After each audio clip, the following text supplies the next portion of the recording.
Okay, next, kita nak pergi pula tentang perkongsian. Sama juga, still dalam tempat yang sama, iaitu preparation of penyata kewangan. Okay, untuk perkongsian, sebenarnya dia adalah sambungan bagi milikan tunggal je. Betul tak? Daripada jualan sampah lah untung bersih, dia sambung. Kita ada 14 baru yang FAFGAP tu. Tengok Ustaz Miza nyanyi. Okay, siapa yang tak tahu FAFGAP tu tak apa. Nanti kita akan explain balik benda tu dalam perkongsian. Tapi jenis-jenis yang ada dalam perkongsian ni adalah benda yang penting dia. Dia ada dua jenis soalan.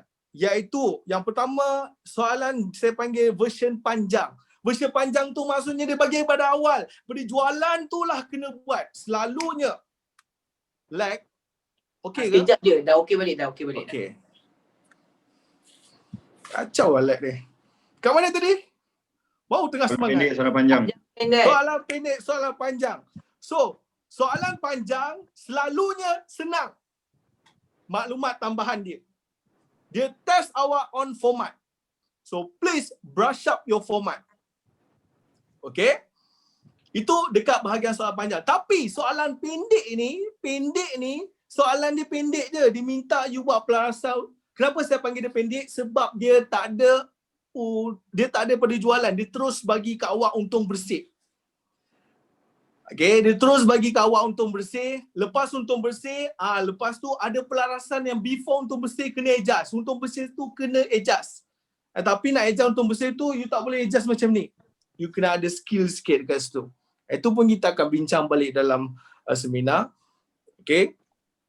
So, pelarasan kecil, dia bagi untung bersih. Dan soalan ni selalu tak minta PKK pun. Sebab maklumat tambahan dia dahsyat. Bayangkan student kantor dekat maklumat tambahan dia. Okay. So, kalau you punya salah adjust untung bersih tu, awak punya pengawasan untung rugi salah, akaun semasa salah, PKK salah, habis semua salah. So, dia punya key untuk perkongsian yang version kecil adalah dekat bahagian pelarasan untung bersih dia. So, saya letak kat sini perkongsian kita akan ada dua part, iaitu version yang besar dan juga version yang kecil. Boleh? Okey, lagi. Apa lagi yang dia minta kita buat untuk penyata kewangan ni? Next, you ada rekod tak lengkap. Okey. Saya rasa semua agree dalam ni. Semua student dan juga tutor agree benda ni. Dalam account, you tak patut hafal. Jangan hafal. Okay, you kena faham basically. Kenapa rekod tak lengkap tu dipanggil sebagai rekod tak lengkap? Sebenarnya adalah disebabkan dia hilang beberapa proses accounting. Apa dia? Dia tiada imbangan duga. Contoh company yang kecil, Acong dia buka kedai runcit. Tahu tak kedai runcit Cina yang lama? Yang jenis papan tanda dia tulis Cina lagi. Lepas tu dia ada apa mesin kelapa kat depan tu. Lepas tu owner dia mesti pakai seluar pendek rabi tu. Dia pakai Pernah singlet. tengok dia pakai singlet. Silat-silat pakai singlet yang orang pergi umrah tu. Pagoda. Okay. Apek macam tu, cuba tanya Apek, you ada prepare imbangan duga? Apek tu baling kelapa kat muka kau nanti. Tak ada. Apek ada prepare ledger. Apek ledger jualan you berapa page? Apek tu akan kejar kau sampai rumah nanti. Tak ada. Dia tak prepare. Tapi, cuba you tanya, Apek, semalam collection berapa? Hari ni you bayar berapa? Berapa orang, berapa supplier you bayar? Itu dia rekod ke tak rekod? Walaupun dia tak ada full set account, tapi percayalah, walaupun dia belajar tak habis, walaupun dia belajar sampai UPSR dia pasti tahu berapa duit masuk, berapa duit keluar. Sebab bila cerita pasal duit, semua orang terus jadi pandai. Itu adalah satu syllabus yang tak perlu semua orang ajar. Betul tak? Kalau Apek boleh buka buku dengan sempua lagi, kira untuk korang itu memang dia dah memang tahu pasal duit. So Apek tu dia tak ada imbangan duga, tapi dia ada buku tunai. So from buku tunai kita nak skip buat ledger, skip buat imbangan duga, tapi direct terus buat PUR PKK. Maka step dia a bit different. Okay, step dia a bit different. Tapi that is the idea. Idea dalam rekod tak lengkap, dia dipanggil sebagai rekod tak lengkap sebab dia tiada imbangan duga, tapi dia ada buku tunai. Dan selalunya dia bagi baki awal dan baki akhir. Tapi dekat sini janganlah janganlah gelabah. Contoh soalan pelik-pelik rekod tak lengkap. Cuba bagi sikit Miss Nisa. Miss Nisa, cuba cerita sikit rekod tak lengkap soalan yang pelik-pelik. Boleh. Kadang-kadang dia tak minta, dia tak tulis dekat soalan tu minta akaun kawalan belum terima atau akaun kawalan bayar. Tapi kita kena faham sendiri, kita kena buka. Cara dia simple. Kalau you nampak ada perkataan ABT ataupun ABB, you kena buka. Kalau you tak nampak ABB, janganlah buka akaun kawalan belum bayar. Tu kadang benda indirect question. Sometimes dia tak bagi buku tunai, tapi dia cakap penerimaan pembayaran. So actually that one is buku tunai sebenarnya, tapi dalam bentuk indirect. Oh, terima kasih balik kepada Sri Pentas. So, saya dah macam wartawan sekarang ni kan. Okay, itu antara contoh soalan rekod tak lengkap. Ada yang pelik lagi, selalunya baki awal, baki akhir letak sebelah-sebelah. Betul tak? Betul. Ini ada yang dia letak atas. Baki awal kat atas. Baki akhir tu dia letak dalam bentuk ayat dekat maklumat tambahan. So, satu Malaysia gelabah. Satu Malaysia DM. Tiba-tiba dia ada beli aset baru. Ya, kenapa ni tak pernah ajar pun macam ni tiba-tiba. Ataupun penerimaan pembayaran dia dalam bentuk ayat pula. Penerimaan dan pembayaran pun dalam bentuk ayat. So semua ni tak perlu gelabah. Sebenarnya you kena cari persamaan soalan ni dan juga soalan sebelum ni. Dengar, dia akan bagi baki awal dan baki akhir. Cuma kadang-kadang dia bagi kat atas, kadang-kadang bagi kat bawah, kadang-kadang dia bagi kat bawah terus bentuk ayat. Kadang-kadang dia bagi dalam penerimaan dan pembayaran. So all the things you kena buat apabila jumpa soalan-soalan hebat adalah first jangan gelabah. Okay, jangan gelabah. Sebab bila kita gelabah nanti kita tak boleh fikir langsung. And yang kedua, ni yang paling penting. Cari persamaan dengan soalan yang you pernah buat sebelum.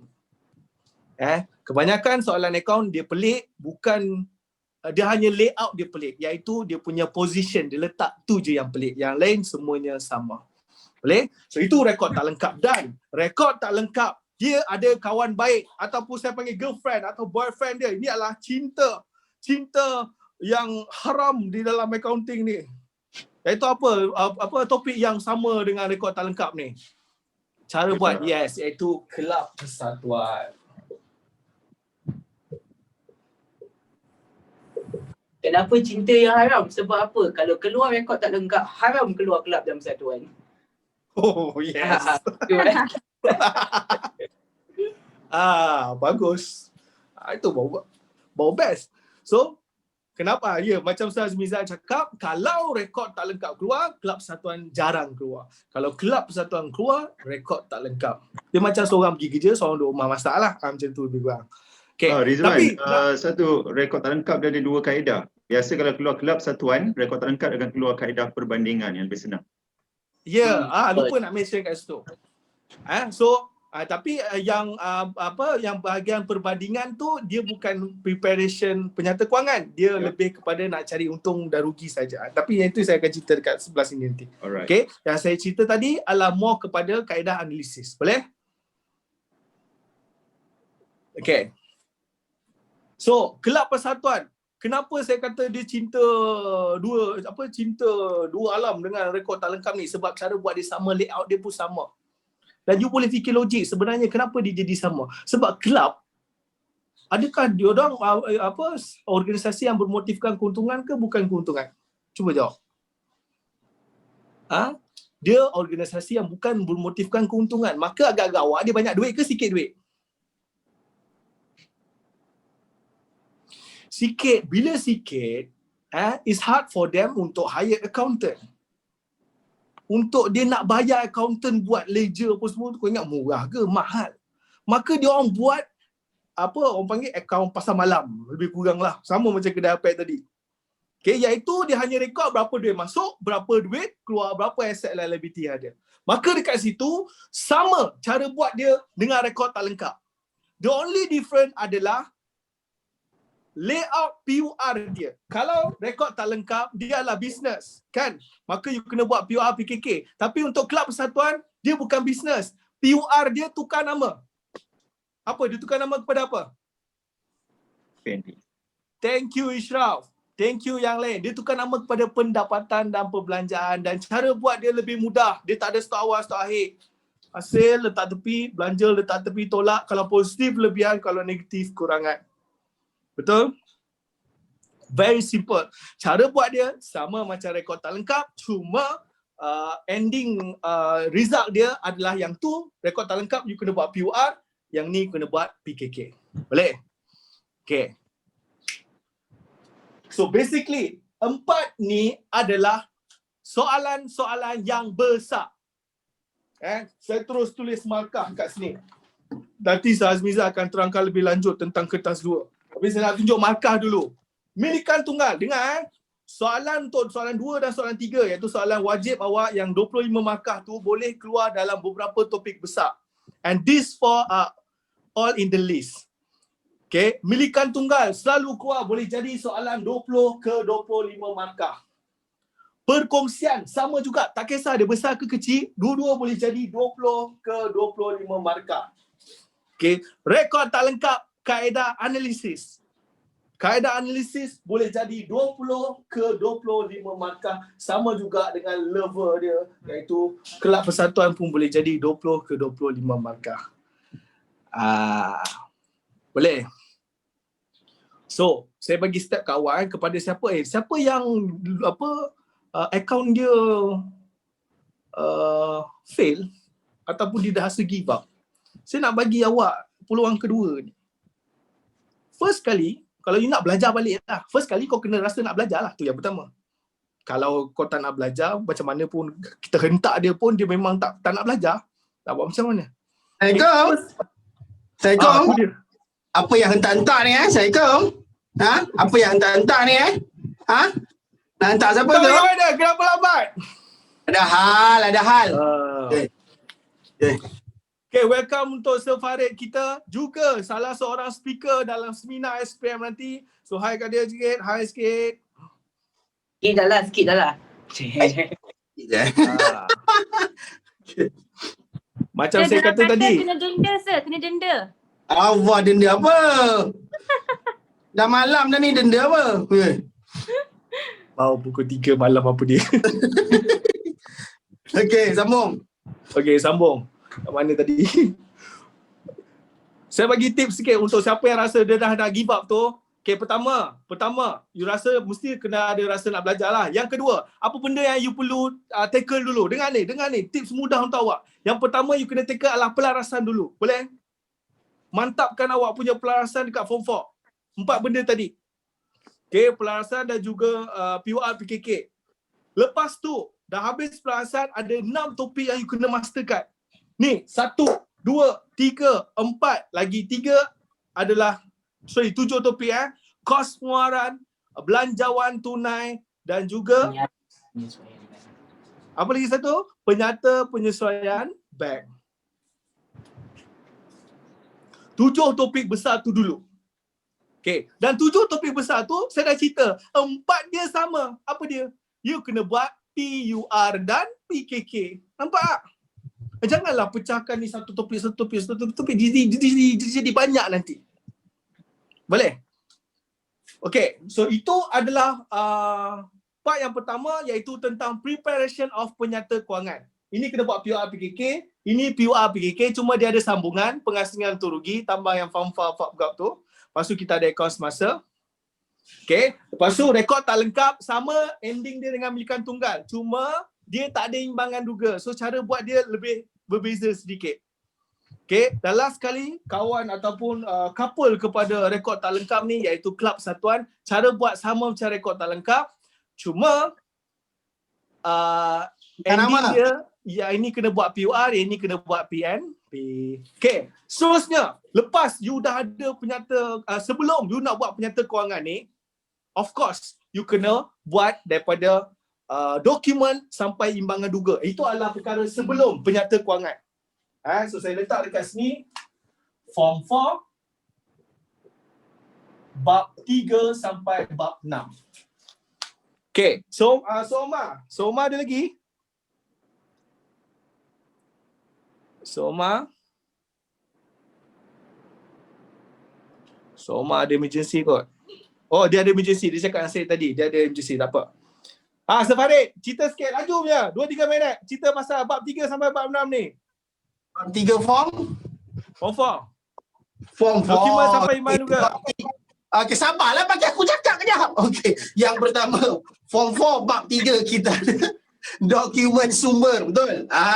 Nak apa lagi kita ada dokumen sumber? Macam-macam dalam tu ada. Iaitu yang pertama kita ada urus niaga secara hutang dan urus niaga secara cash ataupun cek. Dan yang seterusnya kita ada buku catatan pertama. Buku catatan pertama dalam tu kita ada buku tunai dan jurnal. Jurnal ada 2, jurnal am dan jurnal khas. Cantik. Yang seterusnya dah pandai tadi bab 3, bab 4 terus pergi ke bab 5 iaitu pelarasan pula pengepusan keleja. Pandailah tu. Maka daripada buku tunai pergi ke leja, jadinya apa? Dia akan kontra. Tetapi daripada jurnal pergi ke leja, dia masih same. Dan yang seterusnya bab 6 dah pandai tadi baki BB tutup baki HB, maka duit akan pergi mana? Pergi ke imbangan duga. Oh. Pening kepala aku. Saya terkejut tadi dia budak-budak okey marah saya. pening lah apa ya, budak-budak okey ya. Okey. Janganlah marah. Okey. Okey, lagi sebelum sebab saya dah banyak ambil masa diorang ni. Sebelum you nak buat PKK, penyata kewangan, you kena buat satu proses iaitu buku tunai awak kena sama dengan penyata bank. Itulah topik yang dipanggil sebagai apa? Penyata penyesuaian bank. Okey, pemarkahan. Dari segi pemarkahan untuk bab 3 sampai bab 6 memang dia dah masuk dalam kerja khusus awak. Tapi just bear in mind, tolong fokus juga, dia boleh masuk soalan trial. Betul tak tutor-tutor yang lain? Betul. Betul, dia boleh masuk soalan SPM juga. Dan tak tahu, saya rasa pernah masuk. Dan kalau dia masuk soalan 3, dia boleh jadi 20 ke 25 markah juga di situ. Okay.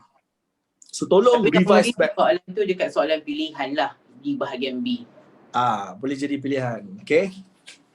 Untuk penyata penyelesaian bank pula, ini saya akan prepare kau-kau. This is one of the topic yang highly spotted for this year. Tapi jangan main target-target. Cuma saya nak cakap strategi tu okey. Cuma janganlah mengharap 100% benda tu keluar. Okay, tapi tolong bagi 1000% fokus on topik ni. Dan dia ada 4 jenis. 4 jenis penyata penyesuaian bank ni. Okay, nanti kita akan pergi ke 4 jenis tu di dalam seminar SPM nanti. Dan markah dia boleh jadi 20 ke 25 markah juga. Okay, bahagian penyata penyesuaian bank. Ini sebelum kita buat penyata kewangan. Okay. Dan yang terakhir, bila dah ada PUR dan PKK tu nak buat apa?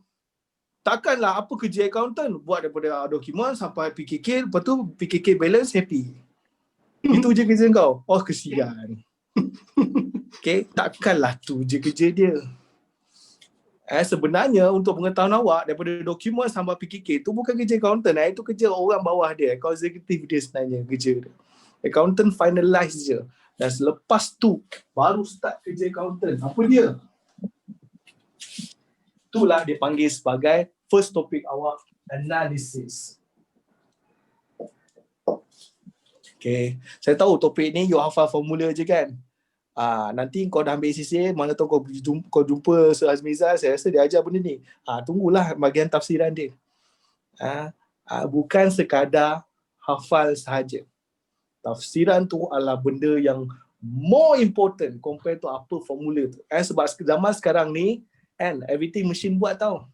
You key in data, machine kira lagi tepat daripada kau. Cuma machine tak boleh bagi opinion. Dekat situlah datangnya kerja manusia. Sorry macam ceramah politik sikit, tapi saya kena bagi tahu. Okay, so topik analisis dia pecah kat dua kat situ, iaitu analisis on awak punya PUR, iaitu tentang prestasi, dan juga awak punya kestabilan. This is about PUR, this is about your PKK. Okay, saya bagi tahu teruslah. Kat sini ada 3 formula. Margin untuk kasar, margin untuk bersih dan juga tokokan. Betul? Dekat sini pecah 3 lagi bahagian. Kecairan, kecekapan, pusing ganti. Okay. So itu 3 bahagian tu. Okay. Soalan yang boleh keluar analisis, saya tak berani cakap benda ni kecil. Saya takut sebab you punya examiner adalah examiner. Betul lah Twitter yang lain. Sekarang ni adalah format yang lebih kurang baru. Betul? Betul. Baru 2-3 tahun ni adalah benda yang baru. Boleh jadi analisis tak pernah keluar soalan 2 dan 3. Boleh jadi dia keluar soalan 2. Dia suka buat terkejut. So yang pertama, kadang-kadang dia pernah satu soalan trial, dia pernah keluar, dia minta kita buat analisis apa semua, tiba-tiba dia nak suruh kita buat perdagangan dan PKK. Okay, so boleh jadi dia keluar soalan wajib. So tolong bagi so saya letak kat sini boleh jadi 10 ke 20 markah lah. Okay, bahagian analisis. Okay, ada lagi satu part iaitu tentang yang tak ada kena-mengena dengan preparation penyata kewangan, tak ada kena-mengena dengan sebelum ataupun selepas penyata kewangan. So saya letak di kategori lain-lain. Okay, apa kategori lain-lain tu? Antaranya adalah topik pelupusan. Pelupusan, ada tutor ataupun ada cikgu skip terus benda ni. Jangan risau, kami ada formula mudah. Saya bukan nak menjual seminar ni, tak. Tapi saya nak beritahu awak, saya ada dan tutor lain ni ada formula mudah nak tackle benda ni. A piece of cake. Okay, so jangan rasa demotivate. Saya tahu ramai tengok soalan ni semua skip, betul? Nampak je semua hilang lari. Rugi markah. Ni paling jimat masa sebenarnya pelupusan ni. Ya, so sini kita boleh letak 10 ke 15 markah. Boleh ke? Yang lain semua agree? Boleh.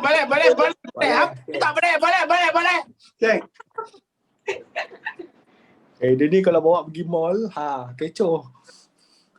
Okay, next.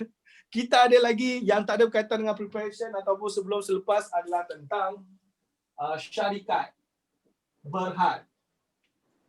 Ini berkaitan dengan saham, dividen, T-account ataupun journal.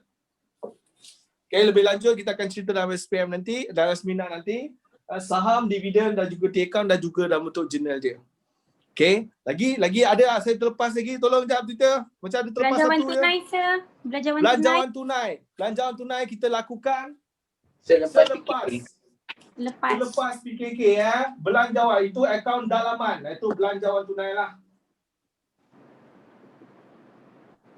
TPM sekali dengan pengeluaran.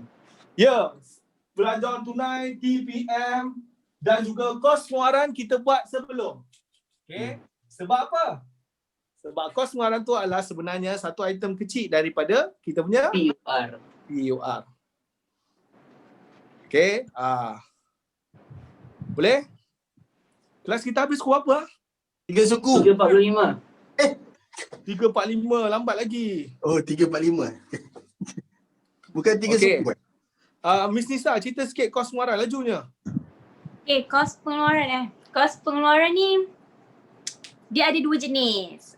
So dia fokus yang beza dekat mana tau? Actually dia fokus dekat kerja dalam proses. Ada kerja dalam proses dia asingkan, ada kerja dalam proses dia gabungkan.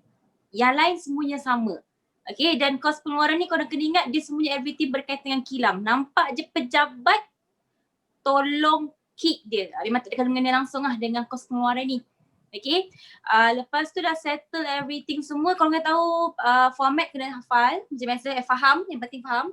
Okay, lepas tu bila dah settle buat kos pengeluaran, dia akan terus, kadang-kadang soalan boleh keluar, dia terus minta you all buat TPM.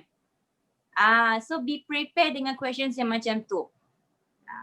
Okay, itulah beza dia. Format yang kita tahu 2 tu beza dia dekat KDP saja. Yang lain semuanya sama, tak perlu pening-pening. Okay, Okay, terima kasih. Dan kedua-dua jenis soalan tu kita akan buat juga dalam seminar. Contoh soalan yang KDP biasa, KDP yang by kategori dan juga kos pengeluaran, lepas tu terus buat TPM. Okay. Dan soalan TPM. Kejap belum habis lagi. Nanti saya bagi masa screenshot. Untuk soalan TPM, saya personally nak you highlight benda ni. Tolong. This one juga benda yang highly spotted for this year. Especially tentang your preparation of graph. Okay, preparation of graph tu kena masterkan. Dalam seminar kita akan buat 3 soalan, tak salah saya. 3 soalan directly tentang benda ni. Yang paling penting adalah dia punya cost per unit. So saya letak kat sini. Cost per unit tu tolong betulkan. Kan ada soalan yang bagi resepi lah apa tu, semua pernah buat kan? Pernah buat tak soalan macam tu? Tak. Pernah. Okay. So jenis-jenis soalan macam tu you kena check cost per unit dia betul-betul. Boleh? So sini boleh di bawah markah. Untuk belanjawan tunai 15 to 20. Betul? Kalian agree? Betul. TPM berapa? Cepat? 10 ke 20? 20. Okay, 10 ke 20 markah untuk bahagian TPM. Okay. Ada lagi yang saya terlepas? Para tutor sekalian. Rizman, satu lagi persamaan perakaunan masuk bola lain kot. Okey, persamaan perakaunan. Ya, betul. Persamaan perakaunan untuk bahagian form 4, bahagian sini persamaan perakaunan. Dan tadi yang Sir Fazli cakap adalah tentang rekod tak lengkap. Rekod tak lengkap bahagian perbandingan. Sir Fazli, tolong explain sikit. Ismail apa tu? Rekod tak lengkap bahagian perbandingan. Macam mana rupa dia, macam mana pelik, benda-benda pelik boleh keluar dalam perbandingan tu.